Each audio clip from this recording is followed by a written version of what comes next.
Hello everyone, তোমরা সবাই কেমন আছো? আশা করি সবাই ভালো আছো আর আমি অনেক অনেক ভালো আছি। তো আমার নতুন একটা ব্লগে তোমাদেরকে অনেক অনেক স্বাগত। তো আজকে আমি সকাল সকাল উঠে পড়েছি। তোমাদেরকে তো কোনোদিন সকাল থেকে আমি কি করি কোনোদিনও তোমাদের সাথে শেয়ার করি না, তাই ভাবলাম আজকে একটু শেয়ার করি।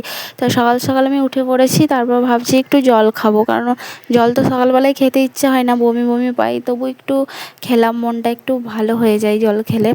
আমি জল খেয়ে নিচ্ছি এখন। আর এই ভিডিওটা কিন্তু 2-3 দিন হয়ে গেল, মানে কবে ভয়েস দেবো বলে আর ভয়েসই দেওয়া হচ্ছে না, সেই জন্য আজকে একটু সময় পেয়েছি, সেই জন্য আজকে ভয়েসটা দিলাম আর কি। তারপর দেখো আমি জলের বোতলটা রেখে দিয়েছিলাম, তারপর আমি চলে এসেছিলাম বিরাস করতে, বিরাসটা করে নিই। তারপরে এইদিকে দেখো আমার ঠাম্মি লাগিয়েছিল লঙ্কার গাছ, সেখানে দেখি কত সুন্দর দুটো লঙ্কা ধরেছে, তাই ভাবলাম একটু তোমাদেরকে দেখিয়ে নিই, তাই তোমাদেরকে একটু দেখাচ্ছি। দেখো বেশি ধরেনি কিন্তু দুটোই ধরেছে, আর সেটাই আমি দেখাচ্ছি তোমাদেরকে। সকাল সকাল এগুলো দেখতে আমার খুবই ভালো লাগে, তো এগুলোই একটু দেখে নিচ্ছিলাম আর হেঁটে চলে বেড়াচ্ছিলাম। আর এইদিকে দেখো শুধু লঙ্কার গাছই নয়, আমার ঠাকুমা কিন্তু পেঁপের গাছ, তারপরে এখানে ভেন্ডির গাছও লাগিয়েছে, কিন্তু ভেন্ডি অতটা ভালোভাবে হয়নি, এখন কীরকম ব্যাগাটার মতো হয়ে গেছে। প্রথম ধরেছে তো আর খাওয়া যাবে না, তবু খুবই ভালো লাগলো দেখে। আর আমাদের বাড়িতে সেরকম কিছুরই গাছ নেই, এই দেখো এটা পেয়ারা গাছ আর মোটামুটি আর কি ওই আর কি আছে। আর এইদিকে দেখো আমি মুখ টুক ধুয়ে চলে এসেছিলাম, একটু মুখটা তয়লি দিয়ে একটু মুছে নিচ্ছিলাম। তারপরে যাব আমি হচ্ছে গিয়ে ঠাকুরের জন্য ফুল তুলতে। আর দেখো আমি একটা ঝুড়ি নিয়ে বেরিয়ে পড়েছি ঠাকুরের জন্য ফুল তুলতে, আর আমার ক্যামেরা ধরে দেওয়ার মতো কেউই নেই। যদি কিছু ভুল টুটি হয়ে থাকে একটু তোমরা অ্যাডজাস্ট করে নিও প্লিজ। তারপর দেখো আমি চলে যাচ্ছিলাম ঠাকুরের জন্য ফুল তুলতে, আর এইদিকে যাচ্ছিলাম। আর দেখো এইদিকে নীলকণ্ঠ ফুল ধরেছে, এগুলোও তুলবো। আগে ওইদিকে দেখো কত সুন্দর টগরের ফুল ধরে আছে, এই ফুলগুলো এখন তুলবো। দেখতেই কত সুন্দর ভালো লাগে বলো, সকালের দৃশ্য।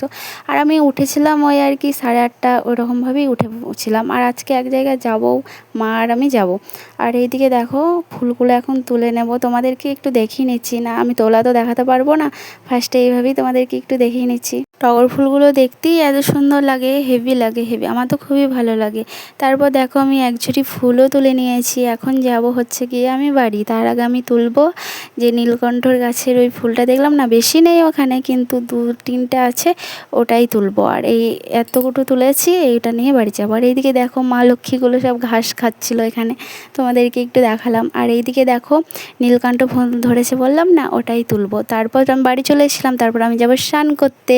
তারপর বলেছিলাম তো তোমাদেরকে আমি স্নান করতে যাব, কিন্তু এসে দেখি আমার মা পুজো দিয়ে দিয়েছে, কারণ আমি তোমাদেরকে তাড়াতাড়ি বলেছিলাম স্নান করতে যাব, কিন্তু আমি আধা ঘন্টার পরে স্নান করেছিলাম, কারণ আমার মাথায় এতই যন্ত্রণা করছিল।